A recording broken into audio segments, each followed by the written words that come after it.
Well, for more on this developing story, let's bring in Ryan Morrow. He's the national security analyst for the Clarion Project. Ryan, good to see you again. Thanks for being in. All right, who is this executioner? Well, he was a wannabe rapper from London who was radicalized there, and then he linked up with the Islamic State. But most importantly, that face that you're seeing on the screen right now, that's the face of the next generation of bin Ladens. This is what they're like. When you think of radical Muslims, you don't think of guys that are cursing in rap songs, cursing on Twitter, making pop culture references, and telling jokes. But that's what we're dealing with. Right. You were saying, we were talking earlier in the green room, that you went on his Twitter page, his Twitter account, looked through all of his pictures, watched some of his music videos online. What do you gather from that information? Well, that there's really a subculture that's developing where the jihadists are trying to tap into that sense of rebellion and that desire to look tough and artistic expression. So they're trying to adopt parts of Western pop culture, and that's why you'll see references even to things like Krispy Kreme on Islamic State Twitter pages, whereas you wouldn't think that's something like an Al-Qaeda type group would do. Right. That kind of hits home, makes you realize these are real people, because when you even see this picture right here, you think, who could actually do this to another human being?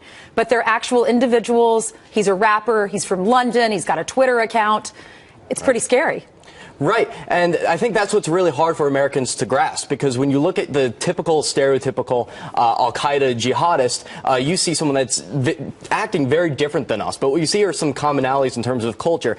His father was arrested because he had links to senior membership of Al-Qaeda, is believed to be involved in the 1998 embassy bombings. But this shows that his father was a member of Al-Qaeda. The Islamic State, this new group, is what's winning over the next generation. Wow, let's talk about Al-Qaeda. Why would Al-Qaeda release Curtis, but then ISIS is beheading Foley? I believe that ISIS had every intention of killing him right from the beginning because they wanted to make a splash. Whereas Jabhat al-Nusra and other jihadist groups, they like to kidnap people in order to influence policy, but also to make a lot of money.